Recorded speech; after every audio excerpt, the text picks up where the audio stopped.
గుంటూరు జిల్లా SP ఓకుల్ Jindal IPS జిల్లా ప్రజలకు దీపావళి శుభాకాంక్షలు తెలిపారు. పటాకులు దుకాణాలకు సంబంధించిన నిర్వాహకులకు ముఖ్యమైన హెచ్చరికలు కూడా ఇచ్చారు. దుకాణదారులు తప్పనిసరిగా పర్మిషన్ తీసుకోవాలని కోరారు. అనుమతి లేని దుకాణాలపై చట్టపరమైన చర్య తీసుకుంటామంటూ తెలిపారు. ప్రతి దుకాణం దగ్గర నీళ్లు, ఇసుక బకెట్లు తప్పనిసరిగా ఉంచాలని సూచించారు. దుకాణాలు బహిరంగ ప్రదేశాల్లో ఉండేలా చూసుకోవాలన్నారు. ఎక్కడా కూడా ఎలాంటి ప్రమాదాలు జరగకుండా తగిన జాగ్రత్తలు తీసుకోవాలని తెలిపారు. చాలా షాప్స్ మీద కూడా ఫైర్ క్రాకర్స్ అమ్ముతూ ఉంటారు. సో ఫైర్ క్రాకర్స్ అమ్మేదానికి తగిన పర్మిషన్స్ ఖచ్చితంగా పోలీస్ డిపార్ట్మెంట్ నుంచి, ఫైర్ డిపార్ట్మెంట్ నుంచి, లోకల్ మున్సిపాలిటీ నుంచి ఖచ్చితంగా తీసుకోవాలి. పర్మిషన్ తీసుకున్నాకనే అక్కడ ఏదైనా షాప్ కానీ ఫైర్ క్రాకర్స్ అమ్మాలి. పర్మిషన్ లేకోకుండా ఎవరైనా అమ్మితే దాని మీద ఖచ్చితంగా చట్టపరమైన చర్యలు చేపడతాయి.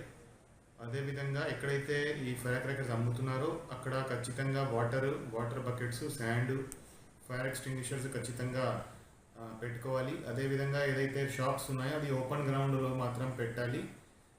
ప్రతి చోట గవర్నమెంట్ పర్మిషన్ తీసుకొని, concerned RDO, sub collector permission తీసుకొని, పోలీస్ వాళ్ళ పర్మిషన్ తీసుకొని మాత్రం ఈ ఫైర్ క్రాకర్స్ ప్రతి షాప్ అతను అమ్మాలి.